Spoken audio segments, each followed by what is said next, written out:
welcome back to Vigor. It is your boy, Stealth Jet, leader of the JSS. As it is midnight, I'm going to try and slow things down a little bit and calm down with the commentary because I believe at this point, escalation week is over. I believe so. And so, we're going to slow things down a little bit, and I'm going to detail a couple of things in this video. Number one, what is JSS? As I always say it in my intro, the JSS stands for Jets Stealth Squadron, and Jets Stealth Squadron is my Discord. The link to join is in the description. Also, yes, it is somewhat of a clan, but I don't want it to become so serious to where people put their names in front of the JSS name in front of their like Xbox gamer tag or PS4 gamer tag or Switch gamer tag, because I want y'all to have fun, and that's all I really care about. It's really up to you if you want to put JSS underscore your name in front of, your actual Xbox gamer tag. Now, pause on that train of thought. You've seen me aim in that corner. You see, I have a lot of experience in this game, and so I know where people spawn at.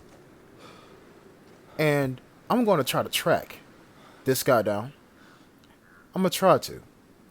But we'll see how that pans out. And right here, I'll literally say out loud, if I had an M82, I would take that shot. But I don't. And the H-Bar-T is not near as powerful as the M82 at range. So I'm going to chill. I'm going to chill. Now, back to my original train of thought as I stalk this dude. The JSS. Well, you can't just join a Discord and then put JSS in front of your name. That's not how this works. And yes, I'm getting close to old boy, but we're going to see if I can hit him. You see, in order for you to actually join the JSS and have your name, or have the JSS moniker in front of your name, and I missed those two shots. Those two shots too. I gave away my position, so yeah, my element of surprise is gone. Might as well keep moving.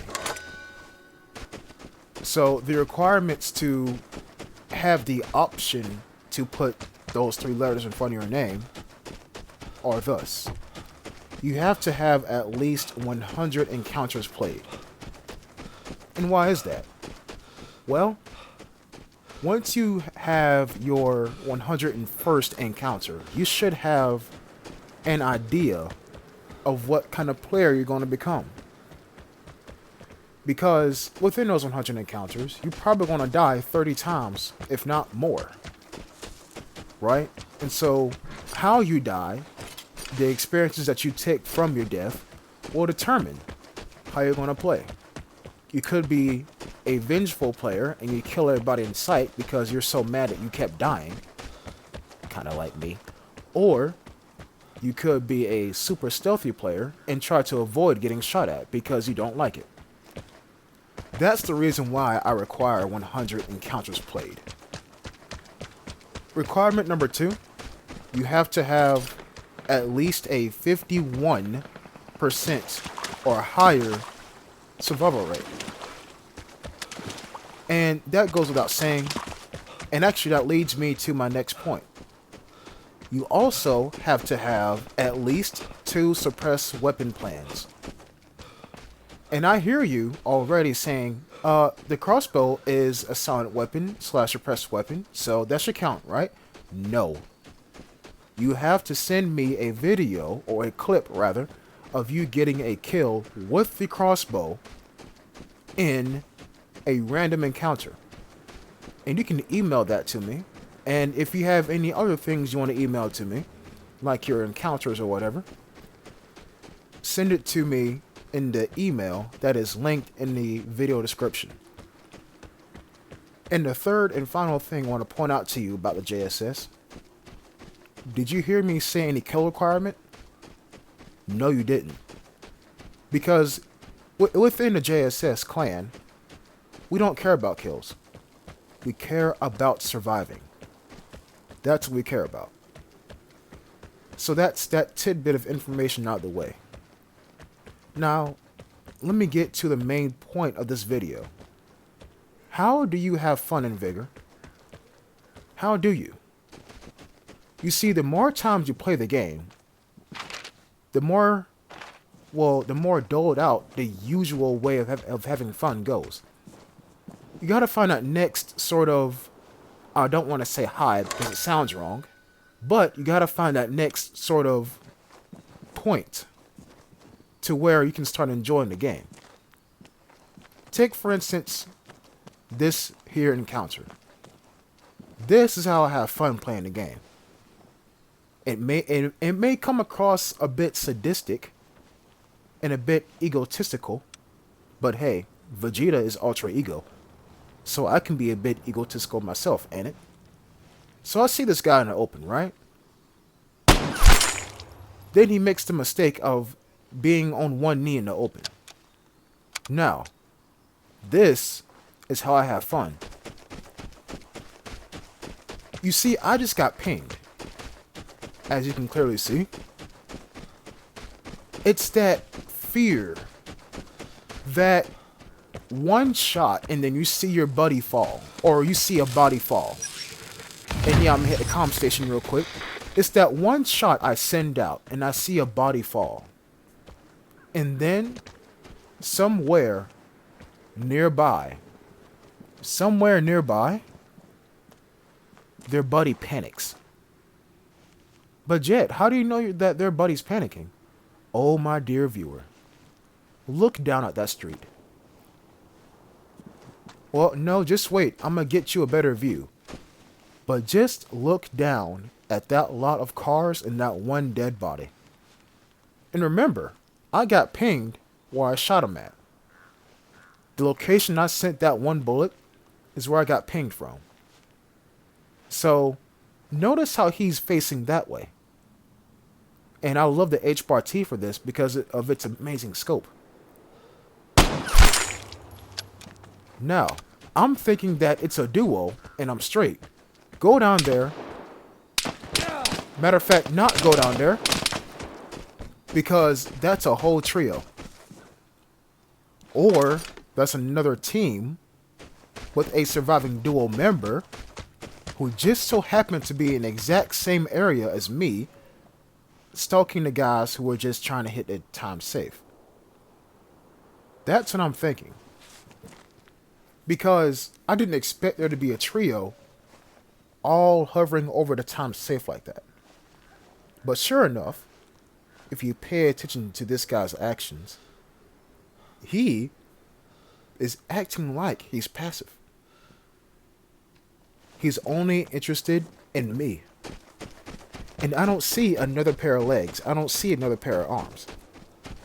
But I do see that final person. So that's definitely the last part of a trio. Now, it's about mind games at this point. Because they know the rough direction of where I shot from. But they don't know the exact location. And they don't have any more PSDs. Because if they did, I would have gotten pinged by now. Excuse me. And now here is where my eyesight falters me. The plane is near. Get ready for the airdrop. You see, I'm watching him, and he's making himself a hella difficult target. And you see, that is what deters me. But then a golden opportunity arises, and he goes prone to try to loot his friends. Again, golden opportunity, but as I'm looking in there, the plane goes overhead, but as I'm looking, he went prone in a bunch of corpses. He blends in, and then he takes cover, literally the perfect cover, behind that blue car. And so I gotta wait. He's playing this right. I don't know if he knows it or not, but he's playing it right. He's playing it right because he should be able to see and or hear me going down the left or right side of this mountain. And then I hear him and I'm like, wait a minute, he's getting too close. The H-Bar T, in my opinion, is not the best up close, but it's amazing at mid to far ranges. So that's where I want to keep this guy at. But then I get pinged, so I was wrong about him not having another PSD. But who says it was him? Now, drawing conclusions is a skill you have to learn in this game. I got pinged. I heard the guy going toward the airdrop area. Maybe he's making sure that he has a clear path to the airdrop area. And so that's what I assume. Now, am I going to go chasing after him? No, not really. I mean, would it be fun? Maybe.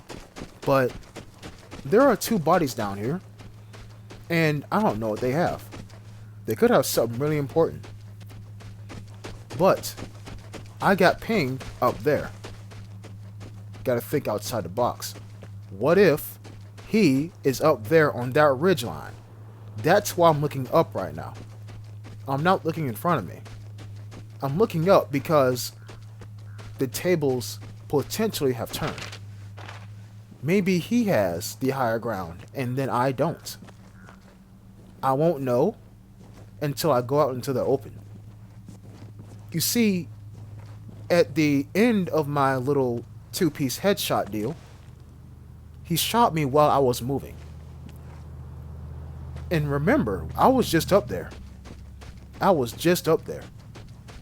And so, if I had a hard time seeing with my scope, he should have a definitely hard time seeing me with his iron sights.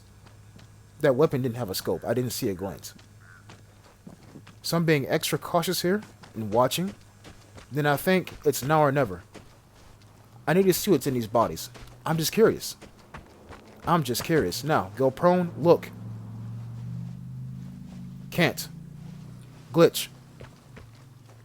If you don't know what that glitch is, okay, if you shoot somebody while they're, let's say, getting the padlock off of the weapons container or looting a dead body, while they're in that animation and you shoot them, the glitch says you can't loot neither one of their bodies. I know, it sucks. Big time. But it's cool. Because XP. Not the maximum amount of XP, but XP. And yes, we're gonna just glance past how I can't seem to get over 2 rocks and 2 logs that are in the water, but we're just gonna not talk about that. There we go. I'm over now. Now, do I wish I had a PSD of my own right now? Low-key, yes. That's why I put up my weapons wheel. Consumable wheel. But it's not the end of the world because I have ears. I have ears. I myself can be a detector. All I gotta do is listen. And if you can recall, back in the good old days when there was no such thing as a portable signal detector that literally broke the game, but also made it more dangerous too when I think about it. This is how the game used to be played. You would be moving and you wouldn't know somebody's watching you until it's too late. That's why I play like how I play. Now I get the idea of check the container. Never know, might be a Remington in here. Might be 870 in here, and no. Nothing's in there at all. Looks like somebody traded the weapons out. It's cool, it's fine. But as I'm walking through here, I realize, would you look at that? The airdrop. But then, as I look at it, I don't see anybody or any glint or anything going for it. Maybe the guy got so spooked that he saw me one time and then I shot 2 of his friends that he left it alone. That could quite possibly be what just happened. And so let me ask you this. How do you have fun in this game? Because everybody does things differently. I have fun in the wholesome way by seeing a really big number at the end screen like this. That's how I have fun. I consider it to be a decent game if it's 2,000. A little bit above decent when it's 3,000. 4,000 I did something. 5,000 I probably found a cache and maybe an airdrop. But 6,000 is when I played an active role in the game. But how I have fun in the how can I put this, sinful way? By doing that what you just seen just now. Shooting one person, that's a part of a team, and watching their buddy run around like a headless chicken trying to figure out where they got shot from. And I take the most pleasure in knowing that they got shot in the head one time and that directional indicator popped up on their screen one time, and that's all they have to go off of. Because my one bullet being sent, they get thrown into a world of the unknown. And well, not really the world, but the land of the unknown. And I am the king. And so that's why I have fun in this game. You know, I'm going to ask y'all this. Let me know how y'all have fun in a game. You know, give me, like maybe a sentence or two, maybe a situation where you said, damn, that was fun. Or, just a moment that brought you joy in the game. Now, if any of you say, I bought a Vigor out and I got 5 people and yeah, that's how I have fun, I'm surprised you're still here. Because I'm not known for doing that. I'm known for doing what you saw just now. I'll catch y'all in the next episode. Until next time, peace.